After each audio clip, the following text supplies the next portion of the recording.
Welcome to Conversations with Deborah, a bi-coastal dialogue brought to you exclusively on malcolmpresents.com with my co-host. I'm Malcolm Berman, of course, and my co-host is Deborah Manning in beautiful South Carolina, Greenville, South Carolina. Greenville, South Carolina. That's right. Hi, I'm Deborah Manning. How's everybody today?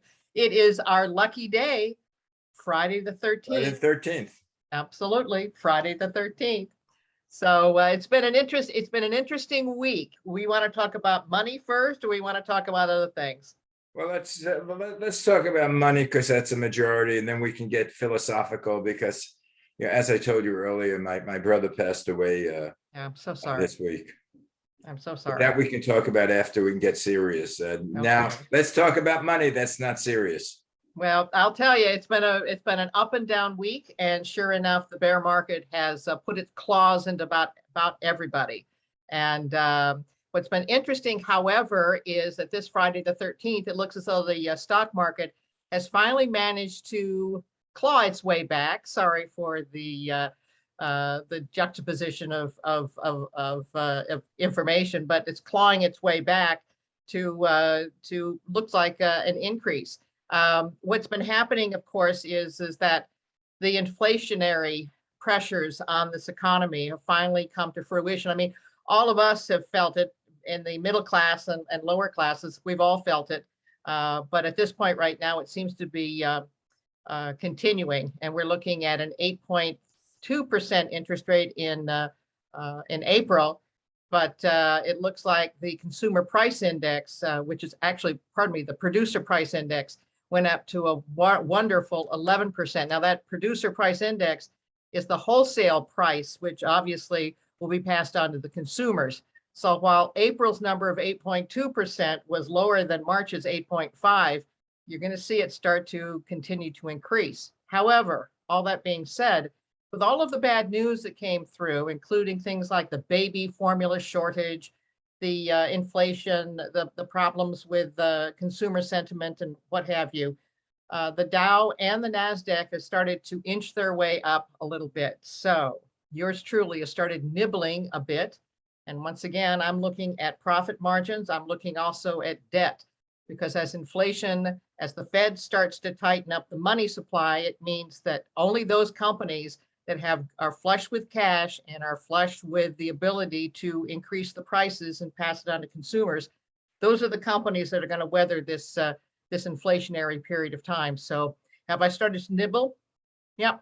I took some profits on Tuesday and Wednesday and kind of waited things out, saw an opportunity, and then went ahead and bought a little bit today. So I'll just kind of wait. Once again, I'm small ball.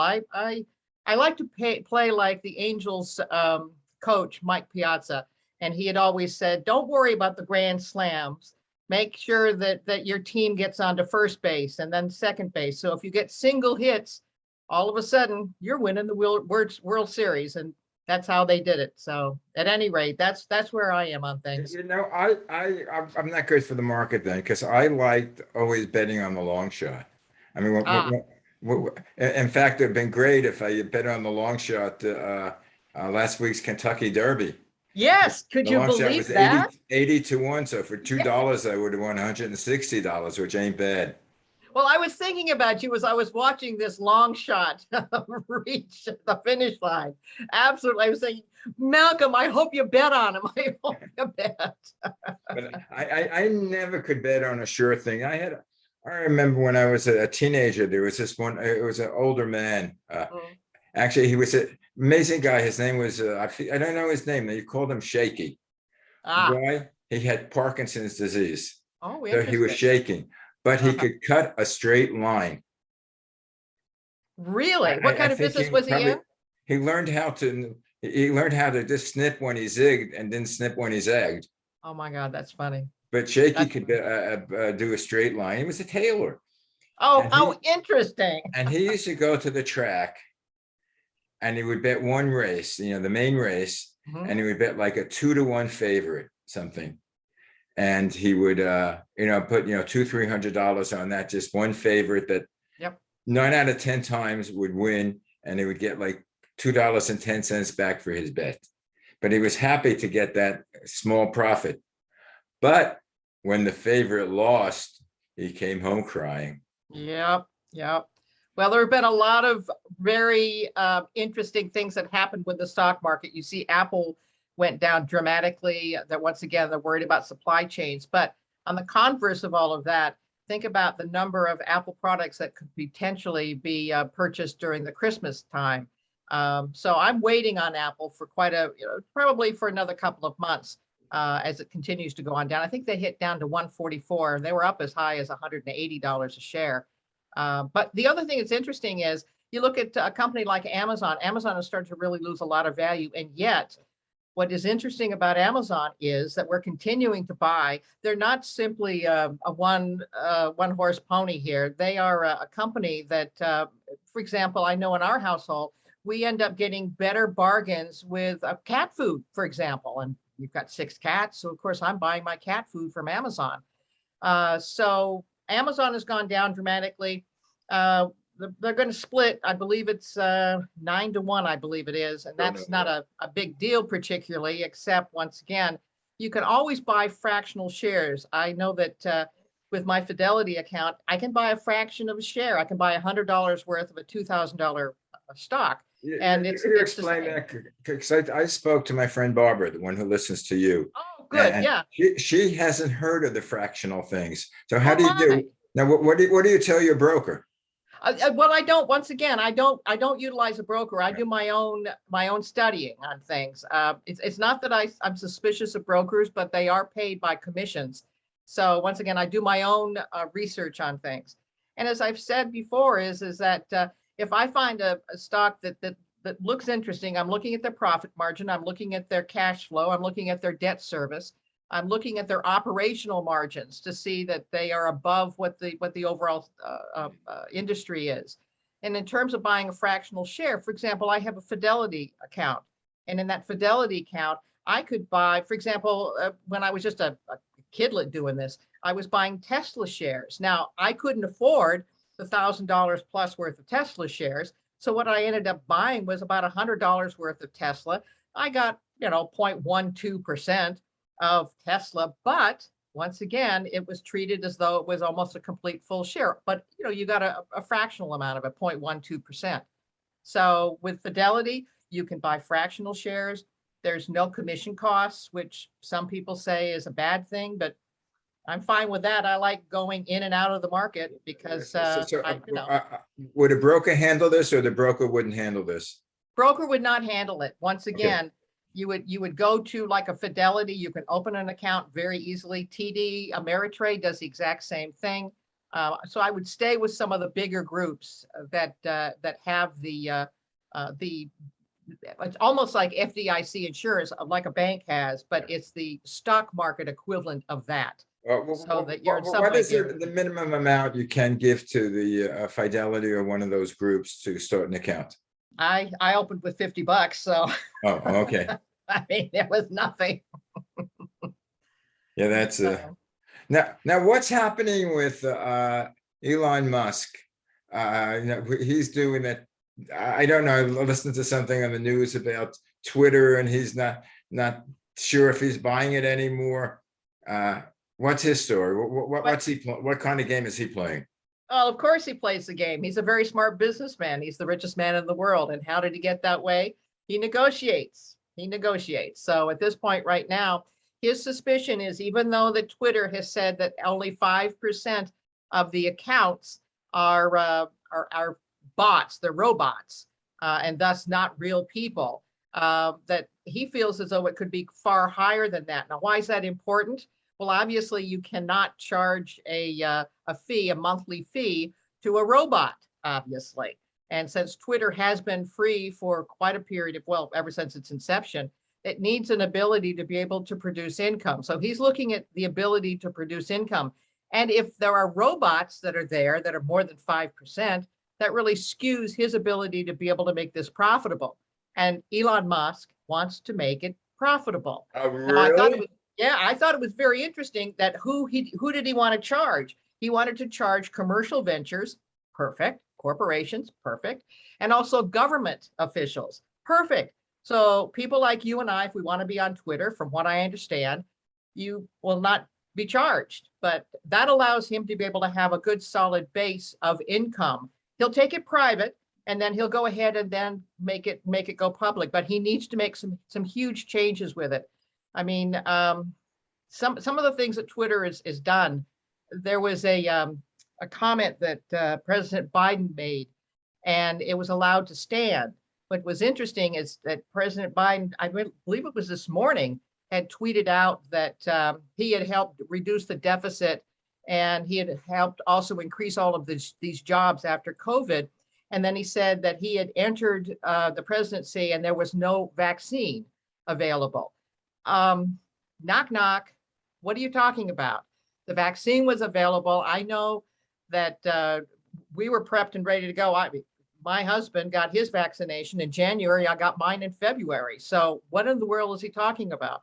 I think well, I haven't heard what it said, but if it is, you must have been talking about the distribution arms. No, no, Malcolm, he wasn't. Well, and I at don't this point right now, the internet is just exploded with what in the devil is going on? Why is the White House not double checking and triple checking some of the tweets that go out? So once again, that tweet was allowed to stand. So you wonder, you kind of scratch your head and go, wait a minute. Well, that was erroneous. It should have been brought to the attention of the White House staff, and it was not. Well, just I hope you realize I tweet the show. Oh, good. Wonderful. But I don't know, they can't do the half-hour show, can they? What? Oh, no. You'd have to send them over to Malcolm Presents and what have you. So absolutely. Well, yeah, that's what I do. Yeah. But that's what happened. I mean, unfortunately, Twitter talks about the fact it's trying to prevent misinformation. Well, there you go. In fact, even the Washington Post, which has been very, very pro-Biden and very pro-Democratic, was very upset with the tweet. And there was criticism by a Washington Post saying, why isn't the White House staff double checking and triple checking these tweets? I don't know. But at any rate, it's an interesting situation for Elon. I sit back and laugh. I think it's great. I think it's fun, and he's a remarkable individual. A remarkable individual. It's nice to have billions of dollars to play with. Yep, absolutely. And he talks about the fact he wants to have Trump back onto Twitter and blah blah blah and all of that. I don't know that former President Trump will get back on Twitter or not. He may not.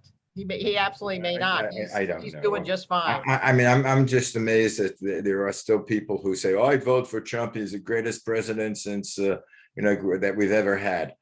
I hate to tell you, but I'm one of them. I know. I did like the policies. I was appreciative of the policies. And you can see proof positive, Malcolm, of his policies. It was just announced today by the Office of Management and Budget that, in fact, the United States has collected an extra $300 billion thanks to the tax cuts that were presented and that were promoted by President Trump. An extra $300 billion. Right, but the question is who is beneficiary of the tax cuts? Well, once again, I know that we were a beneficiary of the tax cuts, and I'd love to say I was a billionaire, a secret billionaire, but that's not the case. Right, you were, but this is like throwing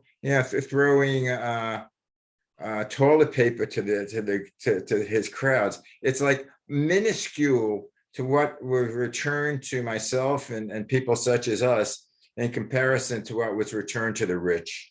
But let's not get in there. I wanted to. Because those are one of the things that we totally disagree upon. But what did you think of the Senate vote about the trying to put through the abortion? Well, once again, if we had no way of birth control, I, as a female person, I have the ability to control my reproduction. And I can do it with birth control. I don't necessarily have to do it with abortion. So I would like to have it brought back to the individual states, as the Constitution is written, it says that a law such as Roe v. Wade has no place in the federal government. It needs to go back down to the states. It's certainly not going to eliminate abortions, for heaven's sakes. It's not. So I think the left has really overdone it. And what really does concern me is, once again, you and I talked about the fact that I want to see Republicans, I don't want to see Democrats. I want to see the yin, I want to see the yang. I want back and forth. We need to come to some sense of compromise here. And I do think that it is of compromise to be able to allow the individual states to make the decision. You know that California, New York, Illinois, Michigan, all of those various states are going to go with very liberal abortions. Bless them, that's fine. Other states will have to make up their minds, and individuals will have to make up their minds. But that's where it needs to be. That's what the Constitution talks about. Individual voters making up their minds about the very Constitution important doesn't issues. talk about anything about abortion. No. That's a problem. But they're talking about individual decisions, not to be made by the feds, but to be made by the states. No, but I mean, Keep the feds out of things. a problem is, even when I was a kid, I know, women who wanted to get abortions, who had the money, the wherewithal, got abortions, didn't make a difference. It was always the poor. And the problem is, a lot of the poor and minorities do not have the education. They do not know how they get pregnant. And that is probably the way it was back when you and I were growing up. That's not the case now. No. Things are different. Education is different. And the ability for minorities and for poor people, for poor women to be able to get abortions, and or more importantly, get birth control, is far more readily available than it was when we were growing up. But I think that they're trying to do away with, giving sex educations in the school. They're not. They're not. Okay, we'll No, have to go they're by the not. individual states, what they're doing. And Well, for example, South Carolina just passed a law. In fact, it was actually passed this morning, talking about such things as they don't want CRT, critical race theory, to be taught in elementary and high schools. now it's up to high school. What happened to people in the first and second and third grades? Now we go all the way to high school. So we shouldn't have any critical race theory. What I'm saying is that the individual states are making up their minds. And the majority of South Carolinians are saying, we do not want to have an education based on race. For example, you saw one state that went ahead and dissolved their honors program. I find that very racist, to be honest with you. Why do they think that a person of color could not be in an honors program? What do they think? They're stupid or something? They're not stupid. This is crazy. There are a lot of things which I disagree with. The left. I disagree that we should have black only graduations. I agree. And they have in Absolutely. schools, because that just creates separatism. But just in South Carolina, so South Carolina was never segregated. Oh, They no. never- In fact, interestingly enough, here in South Carolina, actually in Greenville, one of the most popular back in the 30s and 40s, there was a major sit-in by a group of Black students here in Greenville, South Carolina, right along Main Street. It's now where Mark's Hamburgers used to be, or is now. And they sat in there in the area that only whites were supposed to be in there. And sure enough, what ended up happening, they were arrested, blah, blah, blah, and all of the usual stuff. Well, what ended up happening was, this was one of the beginning cases where they were talking about, you cannot have segregation, that there is no reason for this kind of segregation. And the South Carolina Supreme Court ruled in favor of the students. They went back to the drugstore, and sure enough, that's where we started to see integration here, and of all places, Greenville. How about segregated schools? Was the Well, once again, this is that particular ruling. I believe that South Carolina was one of the first that started to desegregate. And right, but it's called the CRT. We shouldn't teach that. Before that, there was segregation. No. I think no. But the problem I have with CRT is, I don't believe that a person's skin color should denote whether they are the oppressor or whether they are the victim. I just don't believe that is what we should be teaching the next generation right, of Americans. but how about if it was? Well, if it was history. For example, I just spent Mother's Day down in, I went down to Savannah, Georgia with my dear husband, and we got a chance to meet his eldest daughter and her boyfriend. And we got a chance to walk in all of Savannah, 6.5, almost 8 miles of walking, which was great. Okay. But what's interesting was that we saw a whole variety of different people there, everybody out celebrating Mother's Day, blacks, browns, whites, everybody. And it was interesting being able to tour the city, talk about the real South. That is as South as it was very interesting. And many of the statues, there were statues that were commemorating the Confederate soldiers that had passed, that had died in the Civil War. There were all kinds of different statues that were celebrating the first governor of Georgia, who was actually dressed in, of all things, a pirate's outfit, which was fascinating. Also in Savannah, that was the birthplace of the Girl Scouts. That was with Juliet Lowe. So it was very interesting talking to the people down there and walking the streets of Savannah. It's also a little bit below sea level, just a little tiny bit.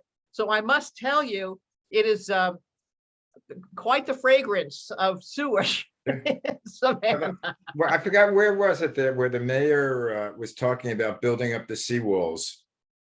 Was I it think Savannah? it probably was Charleston. Yeah, it was Charleston, probably because he Charleston. said that they're going to lose a lot of the downtown. I don't know if it's downtown Charleston, but a lot of the city because of the rising of the sea and waters. Yeah. Well, they're a little bit more exposed than is Savannah. Interesting though, as Savannah also has a very, very large port. So the port that was there actually has been able to take a lot of the supply chain pressure off the ports of LA and Long Beach. They're going through the ships are going through the Panama Canal, and they're ending up in Savannah and also up in Wilmington. So once again, our inland port here in South Carolina is taking on a heck of a lot of supply chain trucks and ships. They've been coming on into to South Carolina. So at any rate. Anyway, what we also wanted to talk about, as I told you earlier, that my brother passed away. Yeah. And he was 88 years old. Okay. And he had suffered, and for the last I think it was 5-6 years, he's been into a nursing home because he had Alzheimer or dementia. I don't know if they know which one it is, because I know my mother had that, and that was 30 years ago. And I remember asking the doctor, and the doctor said, well, I would have to do an autopsy to find out which one it is. And I figure since she was alive, it was a bit too premature to do the autopsy. A little bit. But it's sort of death, and it's not funny, but you think of death, and I know in a way, my brother's probably better off, because I know over the years I spoke to him, and he was an attorney. And he did a lot of heavy duty class actions, which he had to do a lot of studying, a lot of preparation, because he basically was by himself. He didn't have any partners. And I remember one time going to an appeal case that he had for class action in Albany, New York, which is mainly where he practiced. And he was sitting alone at the table, and the opponents had, I think 8 or 9 attorneys there. I forgot what it was. It might have been American Express he was suing for something. Good company to sue. Yeah, but in essence, like he said, he put all, when he was more coherent, he said he was able to sit down and spend hours, leafing through, previous cases and case loads and putting together, his briefs. And he said, now I can't spend, 5 minutes when I forget what I'm reading. And he was very depressed. Oh my. I'm sort of, hope springs eternal. For me, I wanted him around. It could have been for a selfish reason. Well, but so in a way, philosophically, I look at it and say, hey, that's probably the best thing that happened. What's the best memory you have of your brother? Probably when I was about 16, he took me to a basketball game, me and my friend Jeff, to a Really? first professional basketball game that I went to. Oh, my. Actually, we there were New York Knickerbockers. I still have the lineup, not the playbill, Yeah, but yeah. the The program. program. The program, yeah. I still have it. Oh, my goodness. It's one of my memorabilia. The basketball went, but the basketball lasted me several years, and it looked like war torn. I mean, it had all these cuts in there. But that was probably one of the best. And one of the earliest things I remember, well, two things, which I don't know if I remember. The problem was with me and my brother, he was 9.5 years older than me. I see. So I really did not get friendly with him till I was about 15, 16, that we Okay. could do things together. Because before that, he was young, and during my bar mitzvah, he was stationed in Germany. Oh, my. He was in the army. And as a matter of fact, my mother said, we're not going to tell Shelley about the bar mitzvah because he'll swim the Atlantic. Sure, Mama. But anyway, when I was about three and a half, he had spinal meningitis. Oh, my. And probably, so he was like about 13. And if it wasn't for Jonas Salk and penicillin. Jonas Salk was no, that's Yeah. No, it was penicillin. Jonas Salk was polio. Excuse me. Yeah. But they had penicillin that just came out that saved his life. But I remember one time going to the hospital, and I wasn't allowed in, but he came out on the balcony and was waving to me. So you were very special to him. Yeah, and then that was I was about 2.5. That's one of my first memories. Oh, my. But yeah, I mean, we had a lot of memories after when I became an adult. Because as a matter of fact, he lived on 72nd Street and West End Avenue. I lived on 90th Street and Central Park West, which was about a 2-mile distance. So I could walk to his house almost, like every day. But, I guess for him, it's probably best. But I can't contemplate nothing. He wasn't religious. I mean, he was born Jewish, and he was proud to be Jewish because of what the Jewish race has, accomplished. Speaking about Salk, or if you've ever seen things, what Jewish scientists have done, and gotten Nobel prizes for, it's totally more than I think we're like less than 0.5% of the population. And the inventions that the Israelis have come up with and the modern things, it sort of, it left him a certain pride. But religious wise, he wasn't religious. It's the culture. But you know what? I think it has to do with the upbringing, and I believe it has to do with the culture. What is expected of you, the aspirations that your parents have for you. And I think it's borne out with Nobel Peace Prizes, with the fact that your brother was a class action attorney. I never had a question in my mind that I could go to college. And There it you wasn't go. from pushing from my mother and father. They were like, my father dropped out of school. I think he was in the 2nd grade or 3rd grade. He was like a rebel. He became a professional boxer at 14, 15 years old. My mother says she graduated high school, but we're not too sure. But there was never, a pushing to read or achieve. But I think I saw my brother as an example, because he went to college and then he went to law school. So I never had it in my mind. I never thought about not going to college. But going back to the thing is, I can't contemplate nothing. Suppose if there's no heaven, or there's no hell, or there's no next life, when you die, it's a vacuum. There's nothing there. Well, there's nothing forever. No, it's very funny. I was raised as a Presbyterian, and didn't really become particularly religious. But I must say that this month was the passing of my late husband, Tom. And I was there, and I had to make the decision to allow him to pass.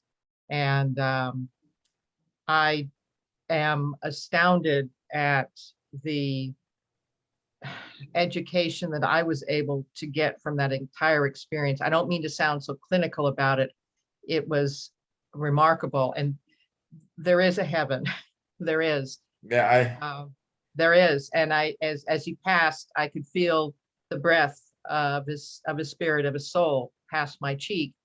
And I felt hands on my shoulders, and they were the hands of the Lord saying, it's time. Let him go okay. in peace. Well, Let him go in peace. I believe in a soul. I don't know what the soul is, but I know that I had a friend of mine, Margie, and I was the what do you say? I forget the word now, because my mind is going. But I was the not executive of the state, but I made decisions for her, and she went to a hospital, and she was crazy. She had major back surgery, but she always thought she would die in the hospital. Oh boy. And after 3 days, she checked herself out, and the doctor thought she should be there, several weeks. But anyway, it turns out about a week or two later, she collapsed in the bathtub, and they had to give her emergency surgery. And during the surgery, her heart gave out. That was, I think I forget what you call it, the vessel between the Aortic, arteries. the aortic, Blew out. Yeah. And she was dead. And I was called to the hospital, and they said she's brain dead, and she was living on a machine, the respirator, and she could have lived on the respirator, for years. And that was one of her fears, that she would be living on a respirator. And she told me, "Don't let me live on a respirator." Good. So the doctors asked me, what should we do? So what I did is I gathered family around, whichever was close, her uncles and basically her cousins, and I think her sister. And we all decided it was best to turn off the machine. And I could swear, when they turned off the machine, as you said with Tom, I saw the spirit leave. Well, I saw she wasn't her anymore. That's right. I didn't see anything rise above. No, but I looked at her face, and and the not face there. was not the same face that I saw before they turned off the machine. Something left. Yes. But anyway, going back to, my brother, it's sort of like, I can accept the fact that he died, and I know philosophically life goes on. But it's only been like 3 days, but every once in a while, I'm being philosophical. Every once in a while I say, but my brother is dead. And I my voice cracks up. He's alive with you. Yeah, and tears come to my eyes. And I know. Same thing with Tom. Tom's alive with me. Yeah, I mean, now I see you cheering. Same thing happens with my parents. Yeah. I mean, I'll not as often as, of course, now with my brother, but and my father died 61 years ago. And you never forget. No. What is that? Who wrote? I'm trying to find that poem. Death be not proud, though some call you mighty. We'll find it, and we'll talk about it next time. And what I'm going to do is I'm going to send which I'm a big one on Facebook, and I got some pictures of my brother, and I'm going to I'm going to put it on Facebook, and I'm going to do I just say farewell, brother. Wonderful. And I'm going to put Auf Wiedersehen, and Auf Wiedersehen is until we meet again. That's right. And on those tearful words, I bid you adieu. Our show's over. I bid you adieu too. And thank you for sharing. And again, I'm not religious, but with God's will, I'll see you Friday. And you will, my dear. Okay. Bye-bye. Bye-bye.